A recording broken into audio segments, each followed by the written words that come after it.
Assalamualaikum warahmatullahi wabarakatuh. Perkenalkan, nama saya Muhammad Haikal Akbar dari Prodi Rekayasa Pertanian dan Management Sistem. Kali ini saya ingin memaparkan materi tentang sumber syariat Islam. Jadi, kita akan melakukan kajian komprehensif mengenai bagaimana syariat Islam dibangun, bagaimana hierarki hukumnya bekerja, serta metodologi yang digunakan oleh para ulama dalam menetapkan hukum atas berbagai persoalan umat dari masa ke masa. Jadi, pada materi ini saya ingin membagi dua bagian besar. Pada bagian pertama ialah kita akan mengeksplorasi fondasi utama hukum Islam, yaitu pilar epistemologis primer yang bersifat mutlak dan tidak terbantahkan, yaitu Al-Quran dan Sunnah. Sebelum melangkah lebih jauh, sangat penting bagi kita untuk menyamakan persepsi akademis mengenai dua istilah yang seringkali disalahpahami sebagaimana hal yang sama, yaitu sumber hukum dan dalil hukum. Dari sisi kiri slide, kita melihat istilah mashadir al-hakam atau sumber hukum. Secara bahasa, mashadir berarti mata air murni, asal-muasal air memancar dalam konstruksi hukum Islam. Kedudukan sebagai sumber hukum murni ini secara hakiki dimiliki oleh wahyu ilahi, yaitu Al-Quran dan Sunnah. Dari sinilah semua aturan syariat lahir secara murni. Sementara itu, di sisi kanan ada adillah al-hakam atau dalil hukum. Kata dalil berarti petunjuk jalan atau instrumen metodologis. Instrumen seperti ijma, qiyas, dan metode ijtihad lainnya tidak menghasilkan hukum baru dari ruang hampa, melainkan berfungsi sebagai alat bagi para mujtahid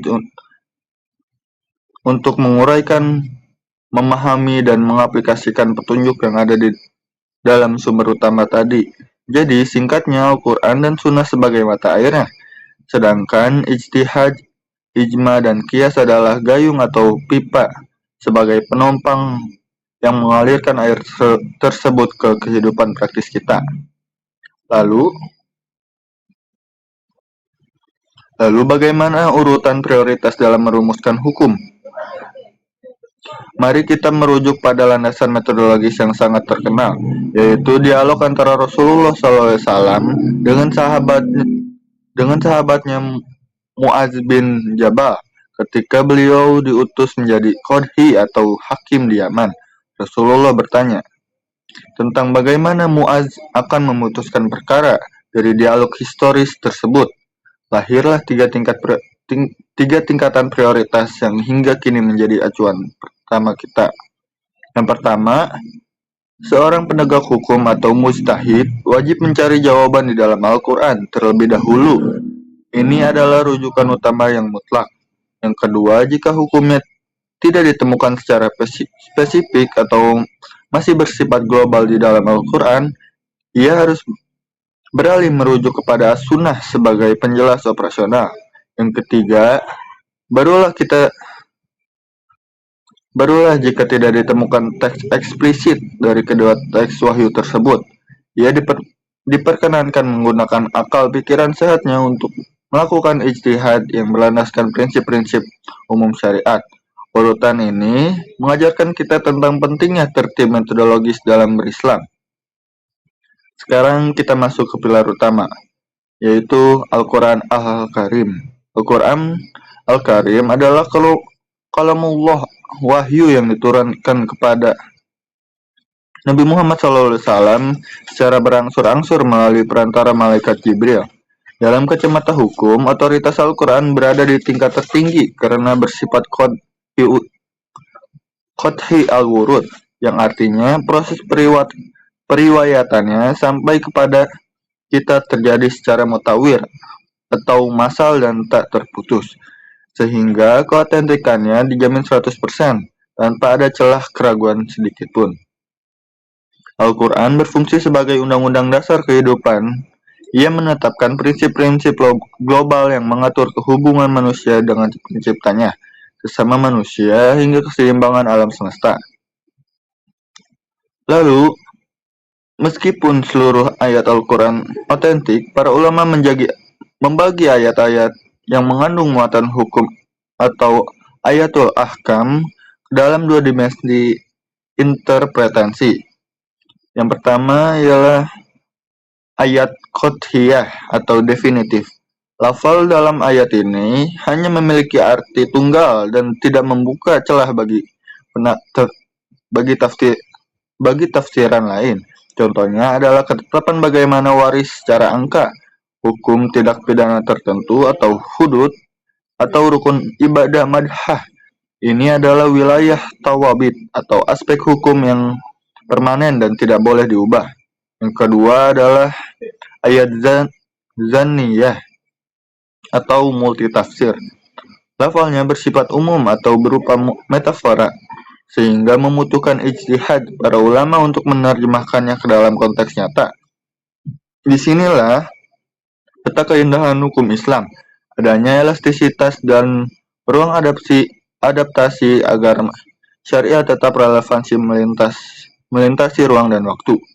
Imperatif yang kedua adalah as-sunnah, yang sering kita sebut sebagai living Al-Quran. As-sunnah mencakup segala ucapan, tindakan, maupun ketetapan diam dari Rasulullah SAW secara fungsional. As-sunnah adalah interpretasi hidup atau operasionalisasi praktis dari nilai-nilai universal Al-Quran. Secara logis, tanpa adanya sunnah, kita sebagai umat Islam tidak akan pernah tahu bagaimana detail teknis secara mendirikan sholat, beberapa nilai nisab zakat yang harus dikeluarkan, atau bagaimana tata cara manasik haji yang benar. Al-Quran memerintahkan sholat dan sunnah menunjukkan tata caranya. Secara formal, para ulama hadis membagi sunnah menjadi 3 kategori utama. Yang pertama, sunnah qauliyah, yaitu sabda atau ucapan normatif Rasulullah SAW berupa fatwa, bimbingan moral, maupun hukum yang terdokumentasi dalam kitab-kitab hadis. Yang kedua ialah sunnah fi'iliyah atau keteladanan berupa tindakan fisik Rasulullah SAW.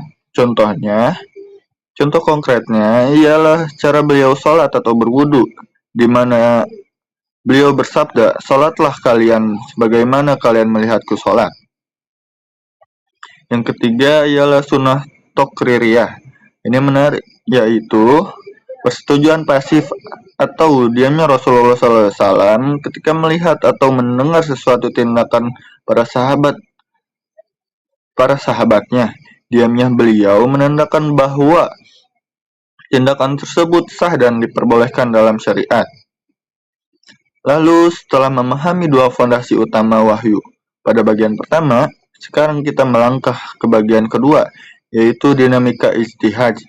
Kita akan melihat bagaimana akal, pikiran, konsensus kolektif, analogi logis, dan pertimbangan kemaslahatan menjaga hukum Islam agar tetap hidup, solatif, dan dinamis dalam menjawab persoalan modern. Jadi, dalam dinamika ijtihad, terdapat 3 instrumen utama yang sangat krusial. Yang pertama adalah ijma atau konsensus. Ini adalah kesepakatan bulat seluruh ulama mujtahid suatu masa pasca wafatnya Rasulullah SAW mengenai suatu hukum. Baru ijma berfungsi sebagai pemersatu umat, memastikan tidak adanya perpecahan hukum kemasyarakatan yang krusial. Yang kedua adalah kias atau analogi logis. Ini adalah proses menyamakan hukum suatu perkara baru yang belum ada teks hukumnya dengan perkara lama yang sudah jelas hukumnya dalam Al-Quran atau Sunnah karena adanya kesamaan motif hukum atau illat. Contohnya ialah narkoba. Jenis sabu tidak pernah dituliskan dalam Al-Quran. Namun, melalui kias, hukumnya disamakan dengan khamar atau alkohol, karena sama-sama memiliki ilat yang memabukkan atau merusak akal. Yang ketiga ialah dinamika ijtihad. Itu sendiri yaitu proses pengerahan seluruh kemampuan intelektual seorang ulama untuk memecahkan problematika kontemporer yang belum terjadi di masa lalu. Selain instrumen utama tadi, para ulama mazhab juga mengembangkan metode pendukung yang disebut adillah mukhtalafah fiha, atau yang disebut dengan dalil yang masih didiskusikan batas pengaplikasiannya oleh sebagian mazhab. Di antaranya ialah maslahah mursalah, yaitu menetapkan hukum berdasarkan kemaslahatan umum yang tidak secara spesifik disebutkan, dilarang atau diperintahkan oleh wahyu, selama hal itu sejalan dengan nilai-nilai mulia Islam. Contohnya adalah kondisifikasi mushaf Al-Quran di masa sahabat atau pencatatan administrasi pernikahan KUA pada era modern. Lalu, mengapa seluruh perangkap hukum ini dirumuskan? Jawabannya ialah pada konsep maqasid syariah, yaitu tujuan agung ditetapkannya hukum Islam demi menjaga kemaslahatan umat manusia di dunia dan akhirat. Ada 5 pilar esensial yang wajib dilindungi oleh hukum Islam. Yang pertama, hifz ad-din atau menjaga agama, menjaga hak kebebasan keberyakinan dan beribadah tanpa paksaan.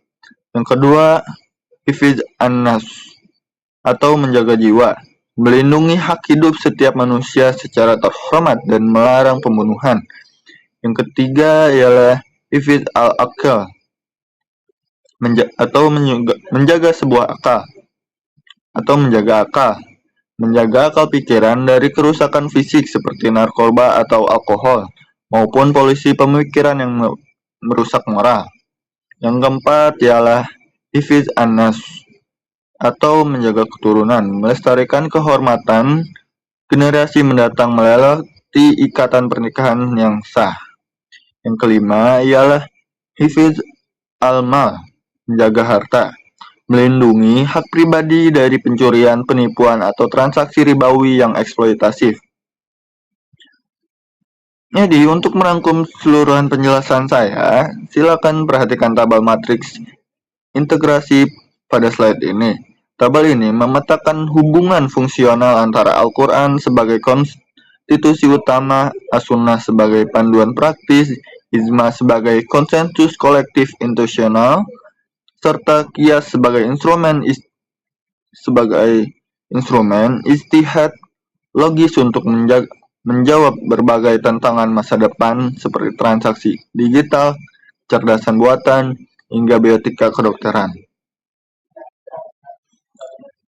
Sebagai penutup, seluruh konstruksi hukum Islam membuktikan bahwa syariat ini bukan dogma yang baku, melainkan sebuah sistem yang hidup, dinamis, dan menyenangkan jiwa. Sekian dari saya. Wallahul muwaffiq ila aqwamit thoriq. Assalamualaikum warahmatullahi wabarakatuh.